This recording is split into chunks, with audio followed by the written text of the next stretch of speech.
channel. Robert Kesakos is your usual suspect. We are here yet again to speak all matters of football, most especially the UEFA Champions League. But like the norm always is, allow us to, do the honors of having our audios tested out so that we do not get anything wrong. In that respect, make sure everything is all right because there's plenty for us to talk about. And I think we should be good to go. I think we should be good to go.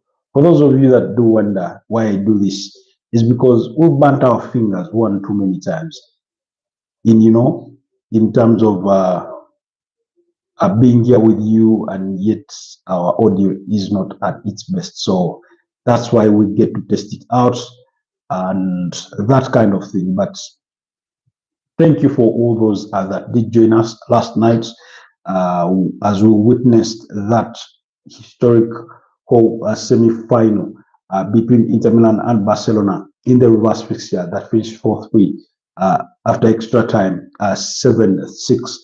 Inter Milan going through to the finals on aggregate, a 13-goal thriller over 2 legs. I mean, that's as good as a game of football comes.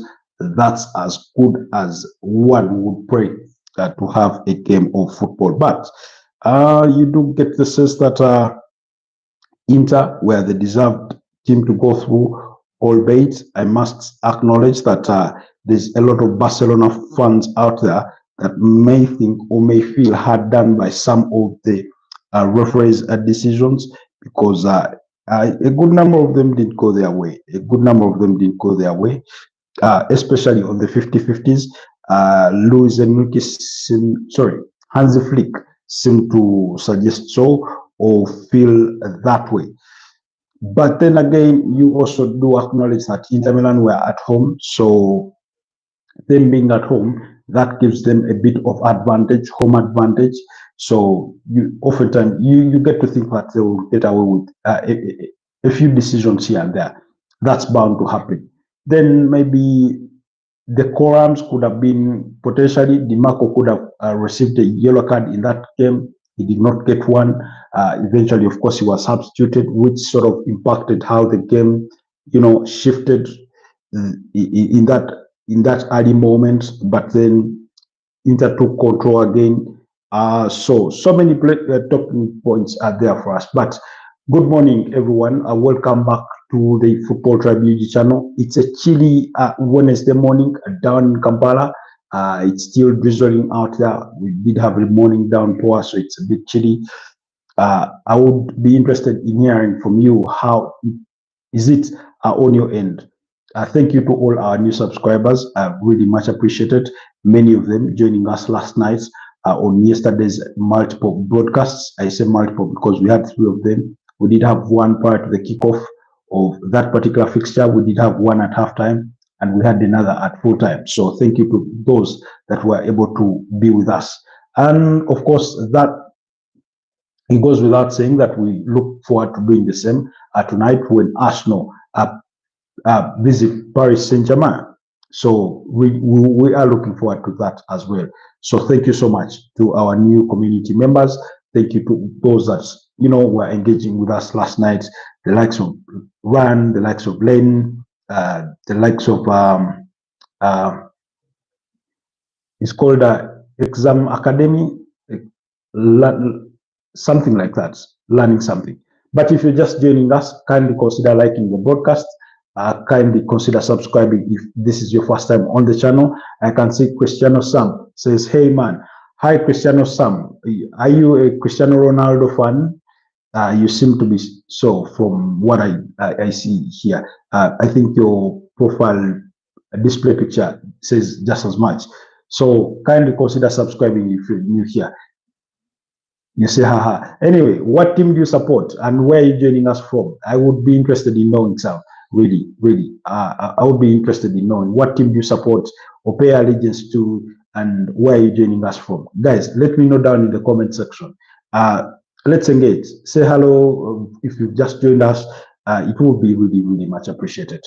Anyways, so as we prepare to get into all that action, I mean, yesterday's game was everything a football fan would love to watch. That's, but if you, I can see London Show, can you please wash my, uh, what's UNC, happy birthday. Can you wish my uncle a happy birthday? His name is Nick, Nick, Nick what? Is Nick Carr, and he is turning 49. London, London Show. Happy birthday to your uncle, Aga, if that's how you pronounce the name, Nick Carr. Happy birthday to him as he turns 49. For us in the footballing world, 49 does remind us of Arsenal's unbeaten run between 2003 and 2004. That season, that's what it reminds us of. But happy birthday to your uncle. We wish him the very best. And we hope he has a good day. I hope you're planning to, get him a slice of cake or even a whole cake for him to celebrate. But much appreciated, and really, do let us know what team you support. Cristiano Sam says he's a Liverpool fan. What about me? He's asking about me. First of all, before I answer your question, I would want to say congratulations, Cristiano Sam, upon Liverpool winning the Premier League title. A title well deserved, I think. Really well deserved. The more consistent team over the course of the entire season. So really, really much deserved.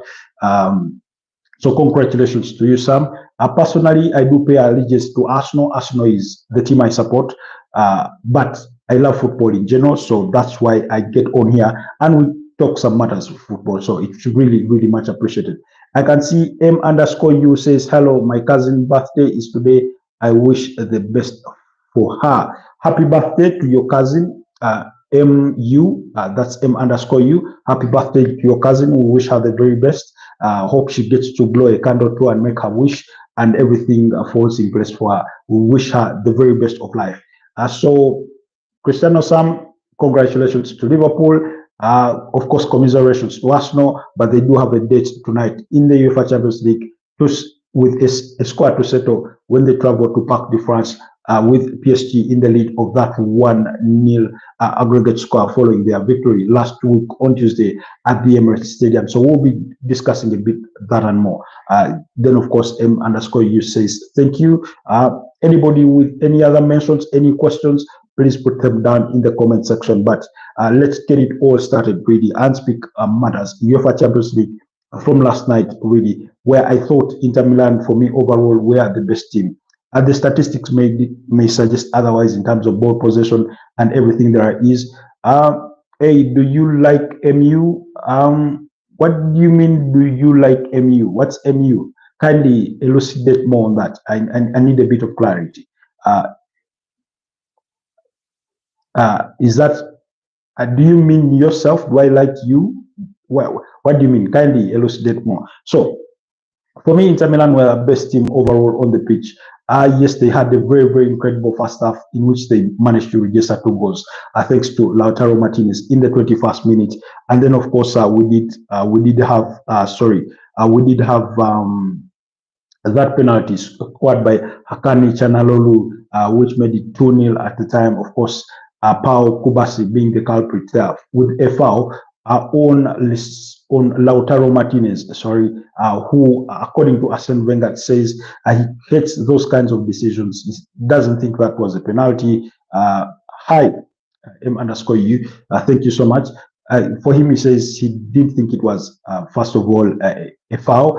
He says he hates replays or slow motions that they make the impact or the incidents look more ugly than it actually was. He thinks that it was a harsh decision for the referee to award the penalty, but again, when you watch it from the different angles, it appears for me that Pau Kubasi doesn't get anywhere near the ball, and it ends up, making contact with Lautaro Martinez.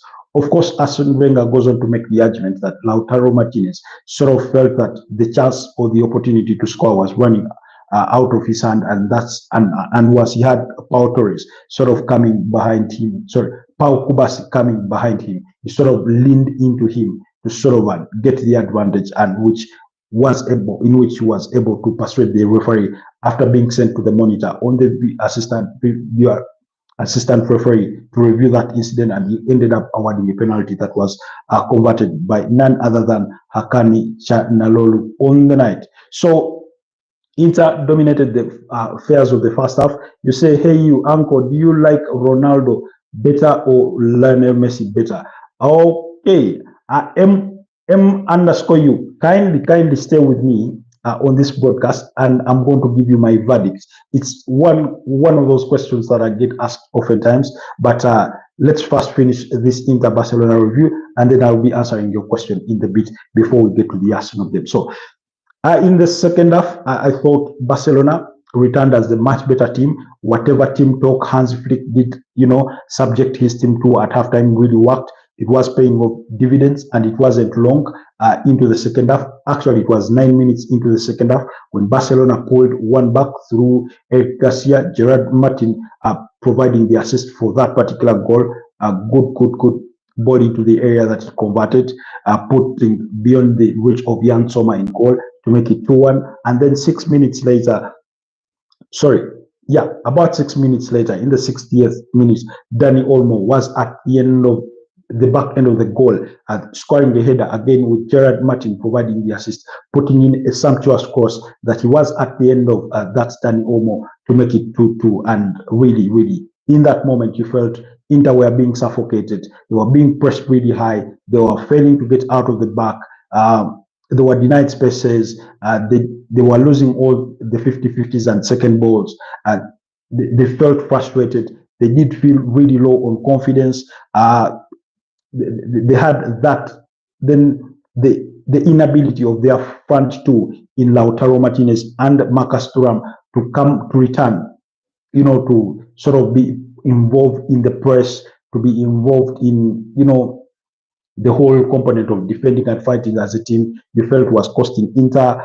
Inter really fell off pace in that moment. So they sat in too deep to try and defend, and it wasn't really working out. So, and then with that all on the downside for Inter, on the other side, Barcelona were gaining all the momentum. They were gaining all the confidence, all the spirit that is needed for this particular game. And it was no surprise that they went on to find that goal, because I think in the first 25 minutes of the second half, I think we only had the Nico Barella attempt on the other side. But by that, Barcelona were really dominating affairs in that component of of the game, or that space of time in the game. And as the game went on, you felt that maybe they were going to bring on Robert Lewandowski, who has a tally of about 40 goals across all competitions this season for Barcelona, including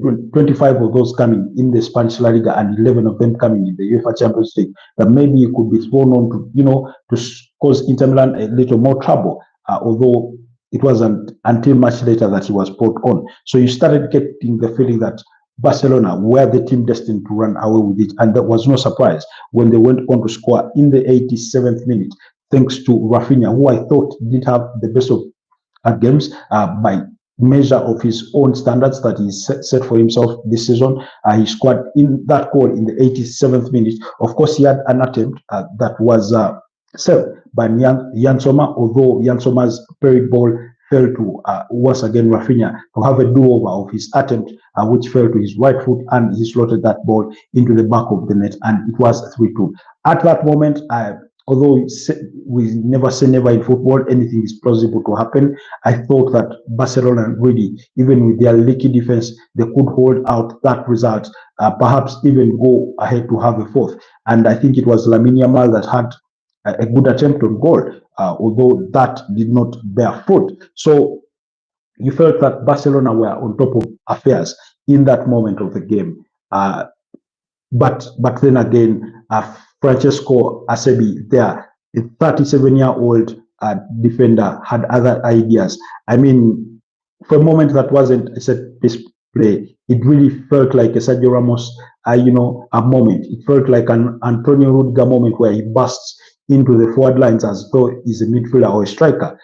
Francesco Acerbi there, going on to score thanks to Denzel Dumfries as he provided his second assist on the night. Of course, the earlier one coming in the 21st minute when he provided the assist to Lautaro Martinez, who opened the scoring in the tie. So at that moment, it was now back to 6-6. That's on aggregate score, 3-3 on the night. I mean, what a game of football. I mean, it gave us everything that there is to love about the game of football, especially for the neutrals. And I'll keep emphasizing that because if you are an Inter Milan fan, I'm sure you had a pit in your stomach. And if you're a Barcelona fan, I'm sure you had a pit in your stomach when you went 2 goals down in the opening half, and yet you still believed that you could come back. So that pit was, sort of covered up by those goals from Dani Olmo and, of course, Eric Garcia. And yet you then were given, the hype, the sort of climax of it when Rafinha scores. And on the other side, Inter Milan fans were, having the pit now in their stomachs. And yet Acerbi was there to, restore parity in the 93rd minute of the game. Of course, it had been 5 minutes added into normal time, and it was 3-3. So really, really a beautiful game of football overall for me. Of course, Inter Milan, so much in the moments when they were on the low, they relied so much on the prowesses of Jan Sommer, who was really a standout. Now, it is not every day that a goalkeeper gets to concede 3 goals in a game and they turn out to be the man of the match. It is not every day that a goalkeeper concedes 6 goals across 2 legs in the UEFA Champions League, and then in one of those games they are the man of the match.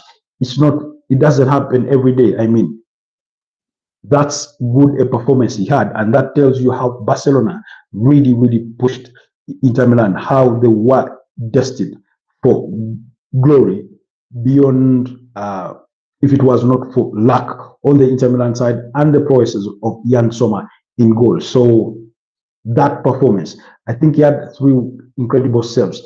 One from, I think 2 of them are being forced to him by none other than Lamine Yamal, who I thought had a brilliant game on the night, although he just didn't have luck on his side. Maybe a slight little bit of accuracy in some moments, but I thought Lamine Yamal had a wonderful game. Just that Jan Sommer had a better day in goal. And of course, we went into extra time.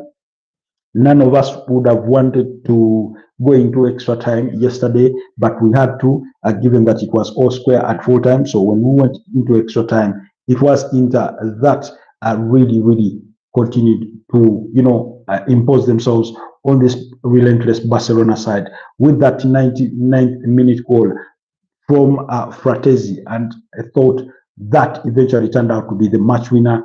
If we went into this game thinking that Barcelona are a team so relentless, then Inter Milan showed us that they may not be as relentless, but they know how to choose their moments to be relentless. And I thought they chose their moments really well. Of course, you can fault them for how they sort of had the second half, which wasn't really pretty.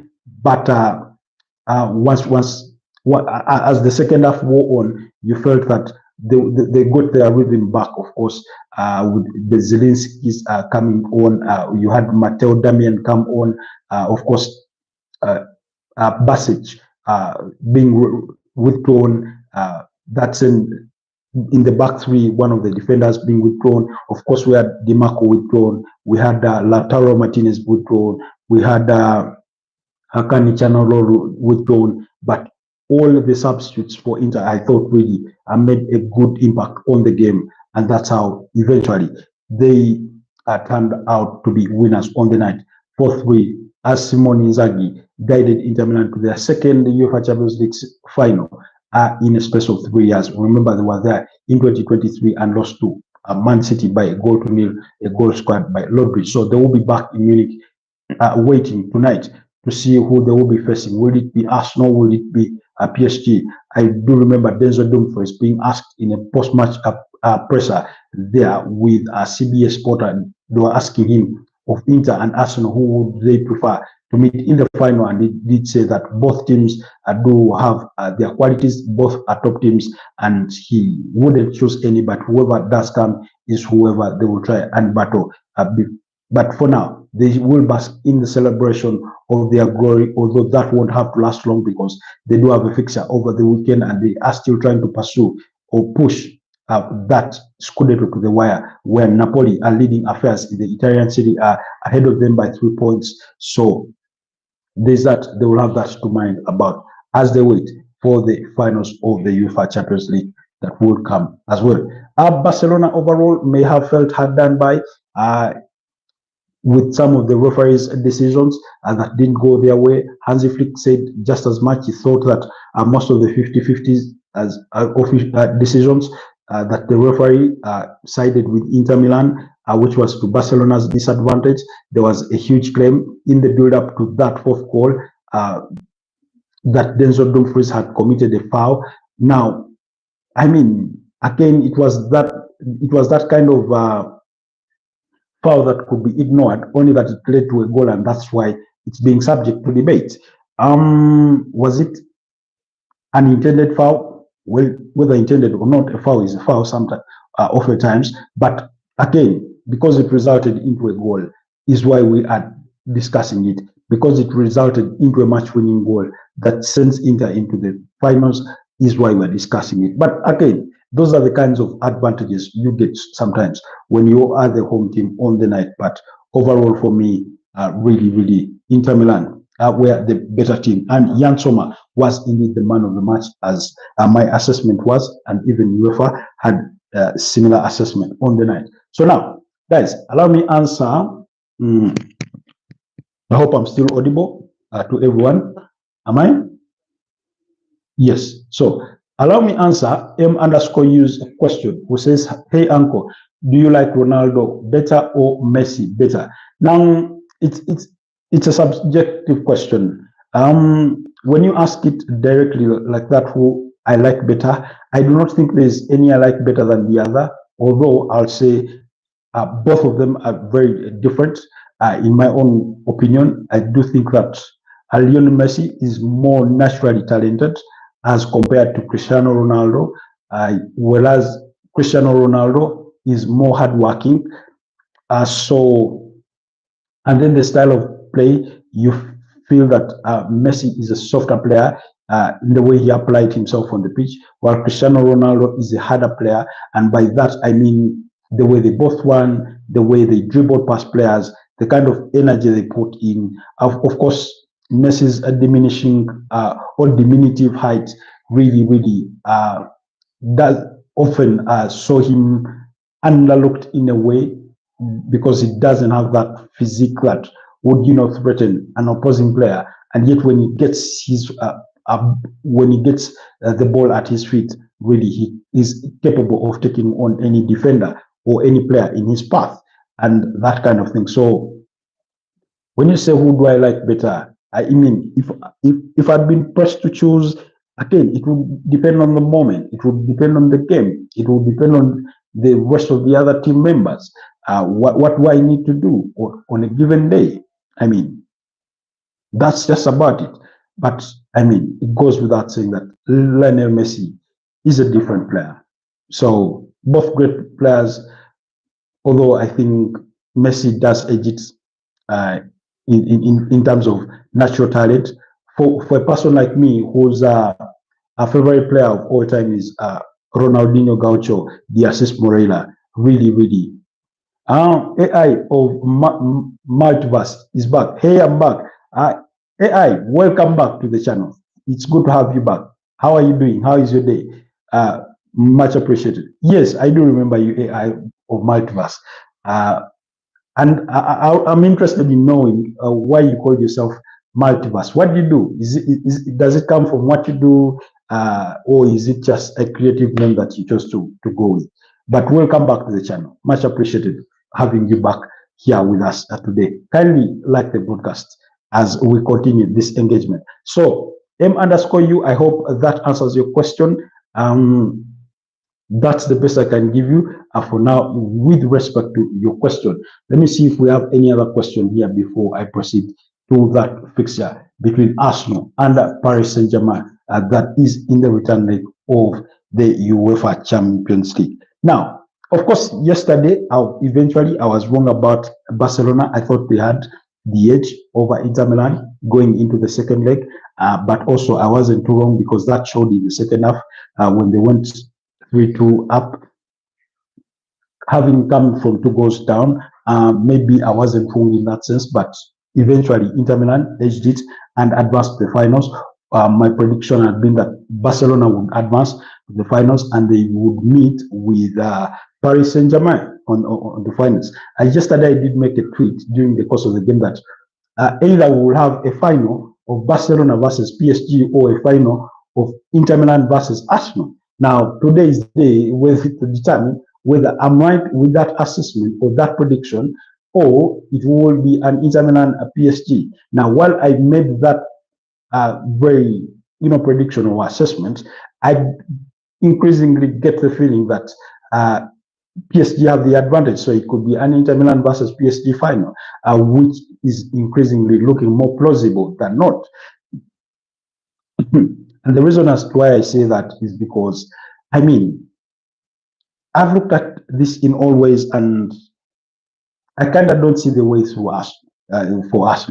Yes, yesterday I was wondering how Inter Milan were going to score all 3 goals, but that was in disagreement of somebody who had made a prediction that Inter would win the game by 3-1.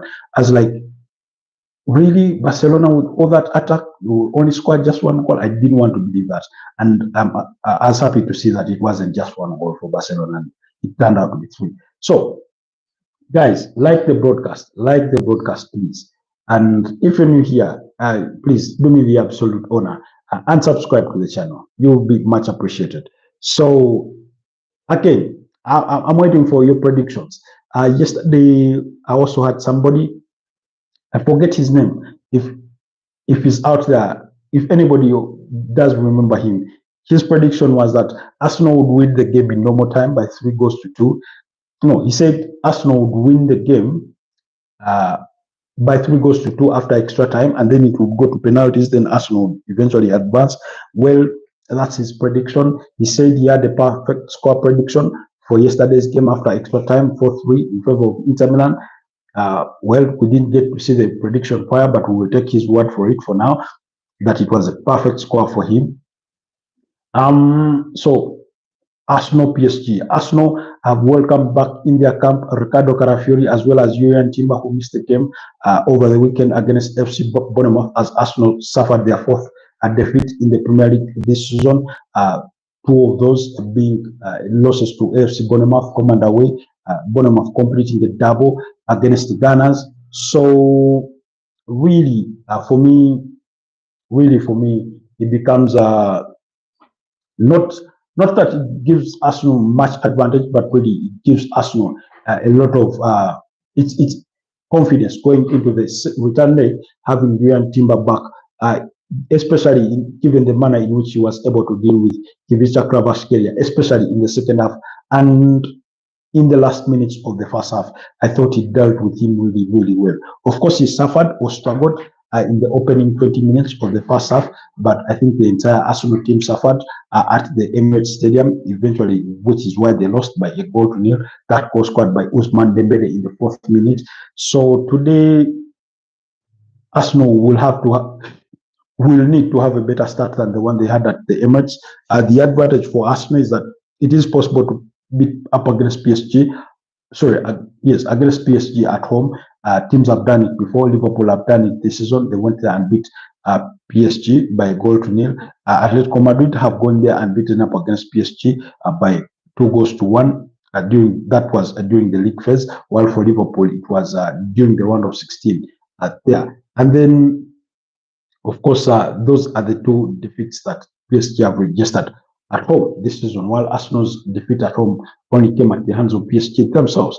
In some of the games that they did play at home, included a 1-1 draw against PSV Eindhoven, included a victory against Man City, 4-2, included beating up against Brest by 7-0. That was at the playoff round, for those of you that do remember. And then beating up against Aston Villa by 3 goals to 1.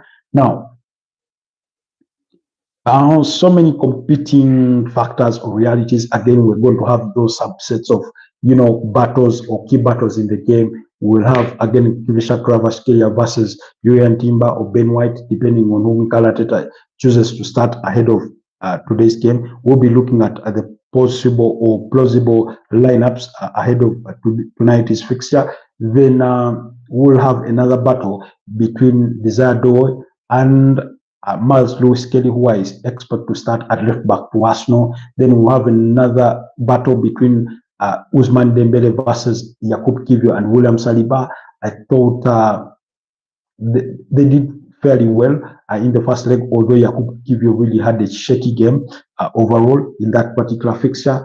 Then only reverse of things, the other side will have a battle between Gabriel Martinelli and Achraf Hakimi. We'll have one between Bukayo Saka and Nuno Mendes. So, but like I keep saying, whoever wins the midfield battle, that's between Thomas Partey, Declan Rice, and Martin Odegaard versus Vitinha, João Neves, and Fabian Ruiz, will really, really have a bigger say in the final result of the game after 90 minutes or even after extra time, should the game go down that path. So, for me, I think those will be the key battles.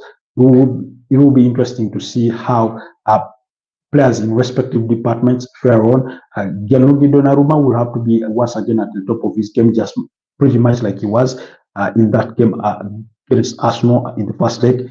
David Raya, on the other end, should equally be at the top of his game, because we saw in moments when Arsenal really conceded possession in key areas or in dangerous situations in the game.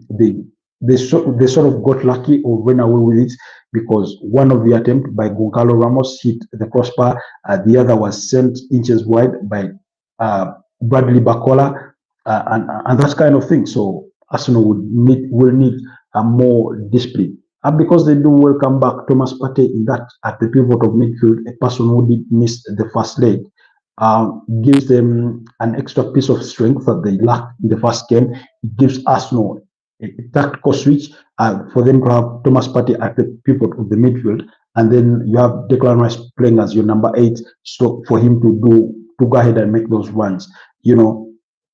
That's really sort of gives them an advantage or an extra strength that I thought they lacked in the first leg. For me, that first leg did really exhibit that they missed Thomas Partey. Declan Rice, not to say that he wasn't good at the pivot of the midfield, but he was really troubled in the first 20 minutes of the game. He didn't make the box-to-box runs that we are so accustomed of him doing for the majority of this season, because he's played in that left 8 role and that kind of thing. So we'll wait to see how excuse me guys, sorry about that. So we'll wait to see how he does fare in that moment. So I hope guys we are still on. Anyways, with that said, I think let's look at the plausible lineups. For me, on the side of PSG, I do expect Gianluigi Donnarumma. Remember, over the weekend, as PSG lost to Strasbourg by 2 goals to 1, they had 10 of their starting players rested, while Arsenal only had Julian Timber rested in that game, and it was due to a knock as they lost to Bournemouth by 2 goals to 1. Declan Rice scoring for Arsenal to put them in the lead, but then Dean Howson scoring the equalizer and Evan Nilsson scoring the winning goal for Bournemouth. On the side of PSG, they lost to Strasbourg, which was their second defeat of the season in league, as far as League One is concerned. Of course, the first one coming a week earlier when they lost to Nice by 3-1, and yet in there they also had a 1-1 draw with Nantes in the same league. Then, so really, they've not had the best of forms. And when you look at their last couple of games, but it's not any different from Arsenal, because Arsenal have lost to PSG, they've lost to Bournemouth, they did share the spoils with Crystal Palace, and that's their run of fixtures. So it doesn't really look pretty for as far as the last 3 games are concerned. So So, anyways, PSG did. The only PSG player that started in that game against Strasbourg was that's for as far as the start versus in comparison to the starting level that started at the Emirates Stadium. That was João Neves in midfield. So, but for me, I do expect Gianluigi Donnarumma, Achraf Hakimi, Nuno Mendes, William Pacho, as well as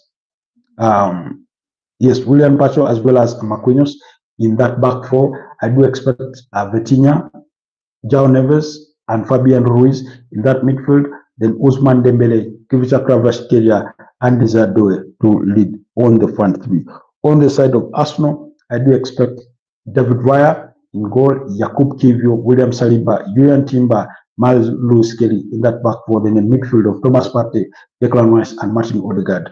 While I do expect Gabriel Martinelli and Bukayo Saka to, be on the front three alongside Mikel Merino.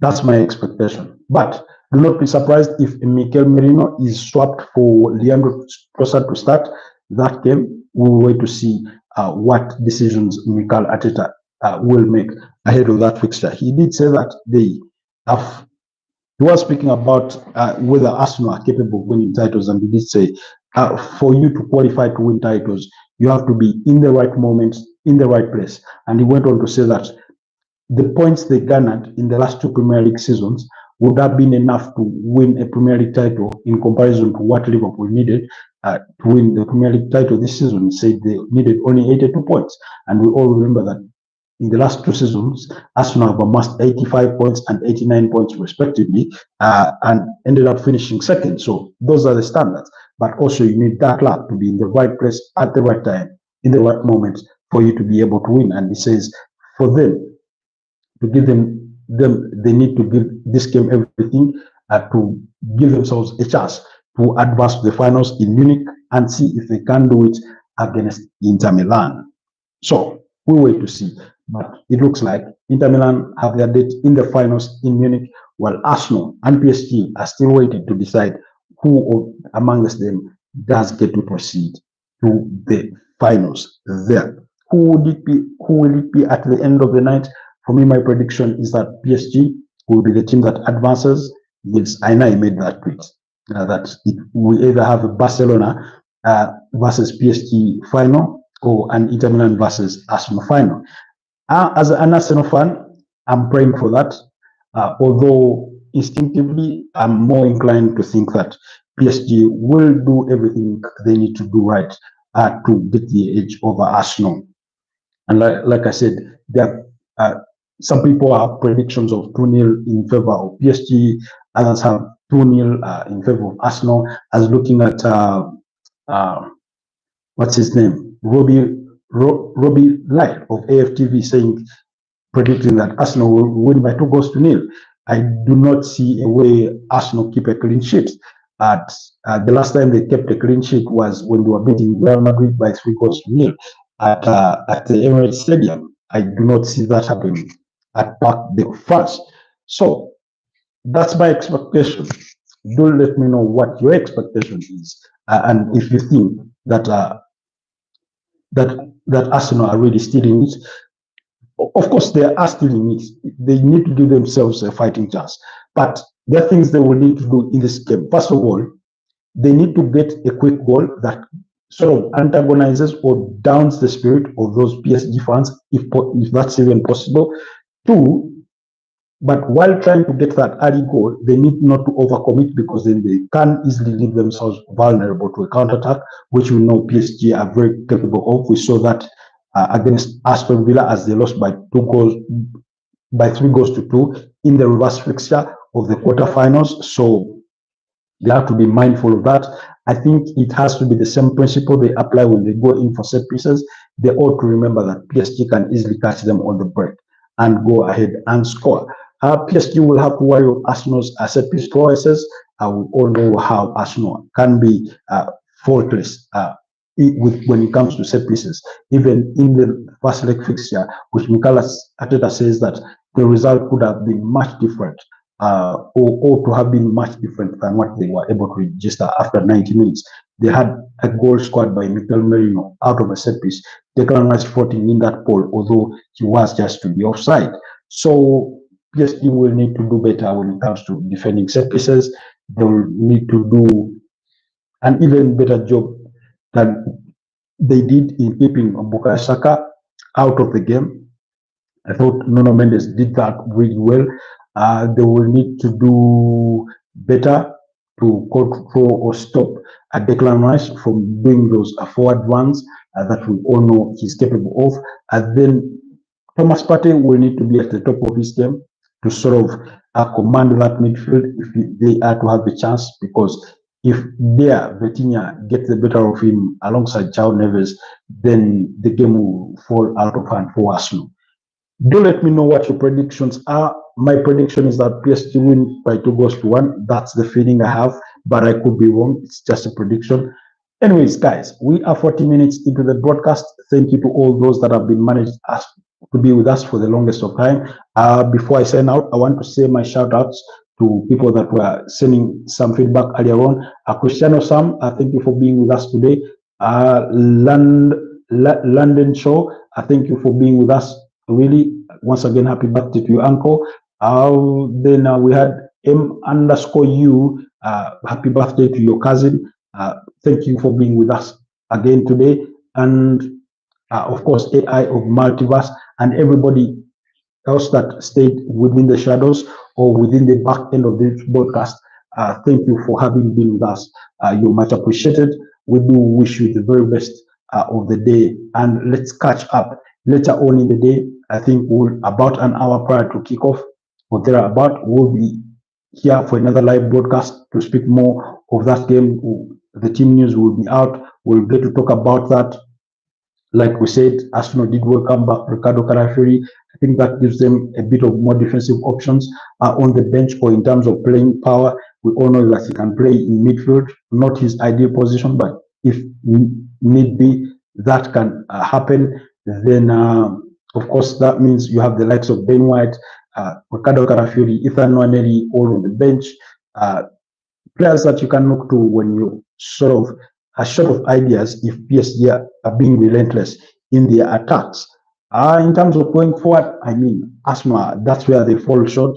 It's either you bring on Leandro Trossard or Mikel Merino, depending on who would have started on the bench, and then maybe Ethan Nwaneri. Raheem Sterling is not a factor for me. I think he's not good enough or has not been good enough this season.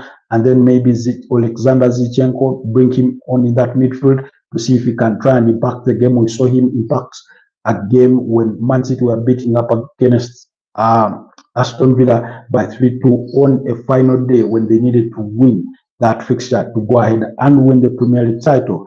That was a couple of seasons back. So really, it will be important for most of those players to be on top of their game.